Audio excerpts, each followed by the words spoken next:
हम लोग अपने घर में खूब सारे पालतू जानवर पालते हैं। कुछ लोग तो ऐसे हैं जो एक साथ कई सारे जानवर पालते हैं। हमें ऐसा लगता है कि हमारे पालतू जानवर जो हैं वो हमारी रक्षा करेंगे, और ऐसा होता भी है। लेकिन इन पालतू जानवरों में से एक जानवर ऐसा है जिसे हम अमूमन अपने घरों में नहीं पालते, लेकिन बावजूद इसके ये हमारी रक्षा भी करता है और ये अपने आप में एक काफी अनोखा प्राणी भी है। हम बात कर रहे हैं ऊंट के बारे में, जिसे किसी परिचय की जरूरत नहीं है। ऊंट गधे, घोड़ों, गाय, भैंस, भेड़, बकरी और कुत्ते, बिल्लियों समेत इंसानों द्वारा पाले जाने वाले प्रमुख जानवरों में से एक है। इंसानों ने ऊंटों को पालना प्राचीन काल से ही शुरू कर दिया था। ये इंसानों द्वारा लड़ी गई विभिन्न लड़ाइयों में इंसान का साथी रहा है। आज के समय में भारत समेत अनेकों देशों की फौज रेगिस्तानी इलाकों में ऊंटों की मदद से ही गश्त लगाती है। रेगिस्तानी इलाकों में रहने और जीने के हिसाब से ऊंट सबसे लाजवाब प्राणी है। ऊंट के पास लंबी लंबी टांगे होती हैं, जिसके कारण जमीन से निकलती गर्मी या ठंड इसके शरीर तक कम पहुंच पाती है। इसकी भौहें 10 सेंटीमीटर लंबी होती हैं, ताकि इसकी आंखों में रेत न घुस पाए। तो अब आप समझ ही सकते हैं कि इसकी आंखें किस तरह की होती होंगी। ऊंट को जब पानी मिलता है तो ये तकरीबन 150 लीटर पानी एक ही बार में पी जाते हैं, और इसके बाद ये चिलचिलाती गर्मी में हफ्तों तक बिना पानी पिए आसानी से रह लेते हैं। हम इंसानों के शरीर में 60% तक पानी होता है, लेकिन अगर इस पानी में 15% तक की कमी भी आ जाए तो इंसान की जान भी जा सकती है। इसलिए अक्सर जब हमें वॉमिटिंग और लूज मोशंस की शिकायत होती है तो उस समय हमें ज्यादा से ज्यादा पानी पिलाया जाता है, और इस बात के खतरे से दूर रखा जाता है कि अगर शरीर में पानी की कमी हो गई तो उससे जान भी जा सकती है। लेकिन इंसानों के विपरीत अगर ऊंटों के बारे में बात करें तो इनके शरीर में अगर 25% भी पानी की कमी आ जाए तो भी इन्हें कोई परेशानी नहीं होती। आज हम आपको इस अद्भुत प्राणी के बारे में कुछ ऐसी दिलचस्प बातें बताएंगे जिन्हें जानकर आप हैरान रह जाएंगे। तो जरा ध्यान से देखिएगा हमारे आज के इस वीडियो को, और अगर वीडियो वाकई अच्छा लगे तो एक लाइक जरूर दे दीजिएगा। चैनल को सब्सक्राइब कीजिए और पेज को लाइक कीजिए, ताकि आपको हमारे पब्लिश होने वाले हर एक वीडियो की नोटिफिकेशन मिल सके। तो आइए अब बताते हैं आपको ऊंटों से जुड़ी हुई काफी दिलचस्प बातें। फैक्ट या फिक्शन। नंबर 1, ऐसा कहा जाता है कि द्वितीय विश्व युद्ध के दौरान जर्मन टैंक चालक ऊंट के गोबर के ऊपर से अपने वाहनों को चलाना बहुत शुभ मानते थे। ऐसा करने के पीछे उनका ये मानना था कि ऐसा करना उनके लिए काफी लकी रहेगा। नंबर 2, अरेबियन ऊंट के पास केवल एक ही कुबड़ होता है, जबकि एशियाई ऊंट 2 कुबड़ वाले होते हैं। अरब संस्कृति में ऊंट इतने प्रतिष्ठित होते हैं कि 160 से भी अधिक शब्द ऐसे होते हैं जिनका मतलब ऊंट होता है। अगर आपने अभी तक ऊंटों को ध्यान से नहीं देखा था तो अब जरा ध्यान से देखिएगा, क्योंकि अगर किसी ऊंट के 2 कुबड़ है तो वो एशियाई ऊंट है, और अगर उसका सिर्फ एक ही कुबड़ है तो वो अरेबियन ऊंट है। नंबर 3, ऊंट अपने कुबड़ का उपयोग पानी को स्टोर करने के लिए नहीं करता। हमने अक्सर बचपन में ये सुना है कि ऊंट अपने कुबड़ का उपयोग पानी को स्टोर करने के लिए करता है, भले ही वो गर्म जलवायु में रहता हो। ऊंट अपने कुबड़ का उपयोग पानी को स्टोर करने के लिए बिल्कुल भी नहीं करता, भले ही वो गर्म जलवायु में रहता हो। उसके कुबड़ का काम है उसमें वसा को जमा करना और साथ ही शरीर के बाकी हिस्सों को ठंडा रखने में सहायता करना। हालांकि जरूरत पड़ने पर वसा को भोजन या पानी के रूप में बदल लिया जाता है। नंबर 4, ऊंट एक अरबी भाषा का शब्द है जिसका शाब्दिक अर्थ है सुंदरता। तो अगली बार अगर कोई आपको बोले कि तुम ऊंटनी जैसी दिखती हो तो समझ लो कि वो आपकी तारीफ कर रहा है ना काफी इंटरेस्टिंग बात। अगर इंटरेस्टिंग लगी है तो इस बात पे एक लाइक जरूर बनता है, तो फटाफट से एक थम्स अप दे दीजिए। और बढ़ते हैं हम वीडियो में आगे और आपको बताते हैं कि इस काफी क्यूट से जानवर में क्या क्या खास बातें हैं। नंबर 5, रेगिस्तान में रहने के कारण ऊंट को हमेशा ही हाइड्रेट बने रहने की आवश्यकता होती है। हाइड्रेट बने रहने का मतलब है शरीर में पानी की मात्रा पर्याप्त होना।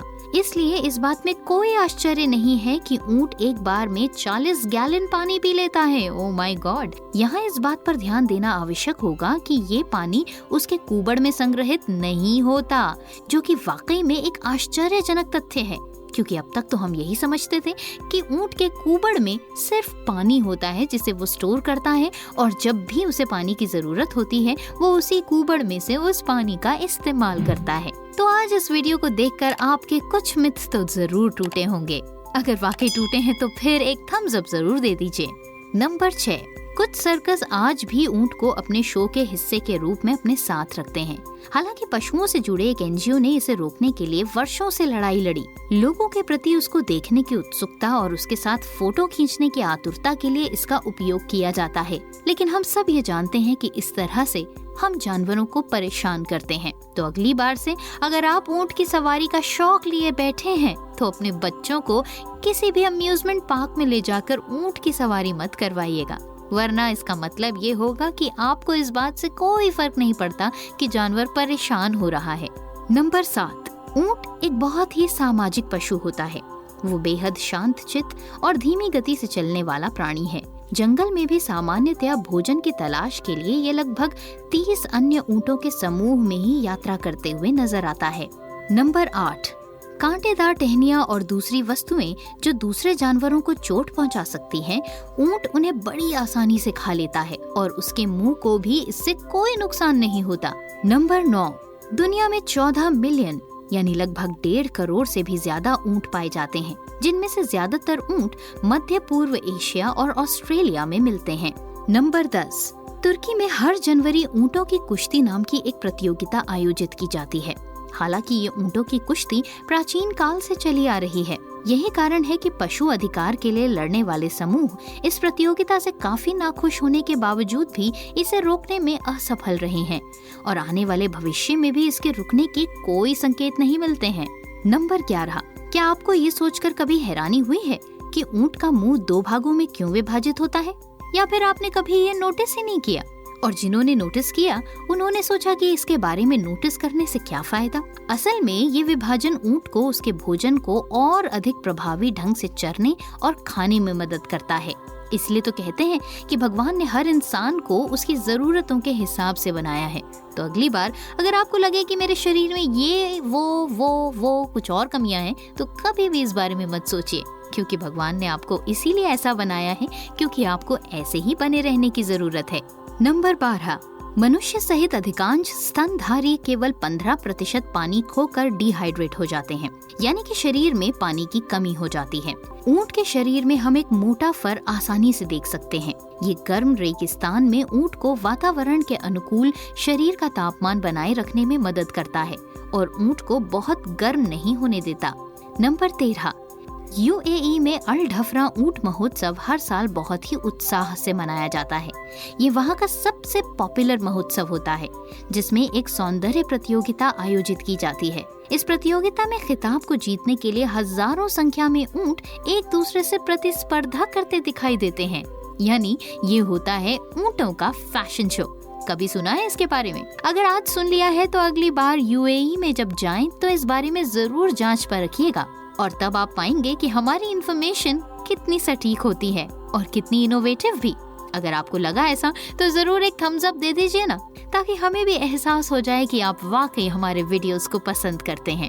नंबर 14, ऊंट जितने धीमे और आलसी दिखाई देते हैं वो वास्तव में उतने धीमे होते नहीं हैं। ऊंट सामान्यतया 40 मील प्रति घंटे की गति से दौड़ लगा सकते हैं। सामान्यतया एक ऊंट की चाल औसतन 25 मील प्रति घंटा तक होती है। यानी कि ऊंट दिखते कुछ हैं और होते कुछ और हैं। इंसान ज्यादा उनका दुरुपयोग ना करे, इसलिए वो इंसानों को अपने आप को आलसी दिखाते हैं, लेकिन जब वो दौड़ने पे आते हैं तो फिर किसी भी रनर से ज्यादा तेज दौड़ सकते हैं। नंबर 15, जब ऊंट पैदा होता है तो उस अवस्था में वो बिना कुबड़ के पैदा होता है। एक बार जब शिशु ऊंट ठोस खाना प्रारंभ करता है तो उसके शरीर में इस कुबड़ का विकास अपने आप ही होने लगता है। नंबर 16, मध्य पूर्वी देशों में कई लोग ऊंट के मांस का सेवन करते हैं। इसे बहुत ही महंगा और उच्च स्तर का खाना माना जाता है। कुबड़ को स्पष्ट रूप से स्वाद की नजर में सबसे अच्छा माना जाता है। साथ ही बड़ी उम्र के ऊंट की अपेक्षा छोटी उम्र का ऊंट ज्यादा स्वादिष्ट और महंगा होता है। नंबर 17, ऊंट की नाक की क्षमता बहुत ही अद्भुत होती है। ये सांस लेने वाली हवा को नम बनाने में मदद करती है, जिससे शरीर में पानी का अधिक से अधिक संचन हो सके। नंबर 18, ऊंट केवल मनोरंजन के लिए नहीं थूकते हैं। यदि उन्हें कोई खतरा महसूस होता है तो वो इस प्रक्रिया का उपयोग अपने निजी रक्षा तंत्र के रूप में करते हैं। नंबर 19, ऊंट बनावट से सेनानी की तरह प्रतीत नहीं होते हैं, लेकिन पुराने जमाने में ऊंटों का उपयोग युद्ध के दौरान किया जाता है। इस बात के कई संकेत कई पुराने इतिहास के पन्नों में मिलते हैं। प्राचीन यूनानी, रोमन और फारसी ऊंट का प्रयोग उनकी सवारी करने के लिए करते थे। नंबर 20, 1855 में अमेरिकी कांग्रेस ने युद्ध विभाग को $30,000 का बजट देकर ये अनुमति दी थी कि वो इस बजट का उपयोग करके युद्ध के लिए आवश्यक संख्या में ऊंट खरीदे। इनका उपयोग कई सालों तक किया गया। इस बात का प्रमाण इस तथ्य से लिया जा सकता है कि जब तक कि एक आम सैनिक ऊंट के व्यवहार और गंध से थक कर बैठ नहीं गया, तब तक ऊंटों का प्रयोग युद्ध के लिए जारी रखा गया। नंबर 21, जंगली बैक्टीरियन एकमात्र प्रकार के ऊंट होते हैं जिन्हें कभी भी पालतू नहीं बनाया गया। इस प्रकार के ऊंट पूर्ण रूप से जंगली होते हैं और इनको पालतू बनाना पूरी तरह से इम्पॉसिबल होता है। वो पूर्वी एशिया की बंजर भूमि में रहते हैं।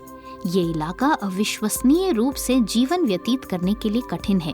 हालांकि अब पृथ्वी पर इन जंगली बैक्टीरियन की संख्या 1000 से भी कम बची है। नंबर 22, यदि आकार की बात की जाए तो दुनिया के सबसे बड़े भोजन की फेहरिस्त में भुने हुए ऊंट का नाम शामिल है, जो कि एक अरबी शादी की दावत के दौरान परोसा गया था।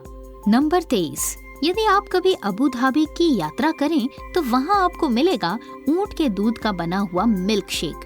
ये मिल्क शेक असली ऊंट के दूध का बना होता है। इसमें गाय के दूध की तुलना में कहीं अधिक विटामिन सी और आयरन पाया जाता है। ये गाय के दूध से अधिक फायदेमंद भी होता है। इसका उपयोग कजाकिस्तान में टीबी जैसी बीमारियों के इलाज को करने के लिए किया जाता है। पश्चिमी दुनिया इस दूध का उपयोग बहुतायत रूप से नहीं करती, जिसका एकमात्र कारण ये है कि सरकार इसकी परीक्षण प्रक्रियाओं के लिए भुगतान करने को तैयार नहीं है। नंबर 24, लामास ऊंट की तरह दिखने वाला जानवर है और यदि आप इन दोनों के बीच का अंतर नहीं जानते तो आप अच्छी तरह से भ्रमित हो सकते हैं, क्योंकि ये दोनों जानवर एक दूसरे से काफी सिमिलर होते हैं। लामा और ऊंट के बीच का मुख्य अंतर ये होता है कि ऊंट के पास हमेशा कम से कम एक कुबड़ जरूर पाया जाता है, जबकि लामा के पास कोई भी कुबड़ नहीं होता और ये ऊंट की तुलना में थोड़े छोटे भी होते हैं। तो अगली बार अगर आप लामास को देखकर ऊंट ऊंट चिल्लाएं तो समझ लीजिए कि लोग आप बुद्धू बुद्धू कहने में भी नहीं चूकेंगे। तो देखा, हमारे इस वीडियो के जरिए हमने आपको ऊंटों से जुड़ी हुई कितनी सारी इंटरेस्टिंग बातें बताई। अगर वाकई आपको ये बातें इंटरेस्टिंग लगी और इस वीडियो के जरिए आपने काफी कुछ नया सीखा तो हमें कमेंट्स में लिखकर जरूर बताइएगा। वीडियो अच्छा लगा हो तो इसे ज्यादा से ज्यादा शेयर कीजिए, लाइक कीजिए, चैनल को सब्सक्राइब कीजिए और पेज को लाइक करके हमें बता दीजिए कि आप वाकई हमारे वीडियो से काफी इम्प्रेस हैं। आज के लिए बस इतना ही। कल एक और वीडियो के साथ लेकर आएंगे और भी ढेर सारी आकर्षक और मनोरंजक जानकारियाँ। आप जुड़े रहिए हमारे साथ।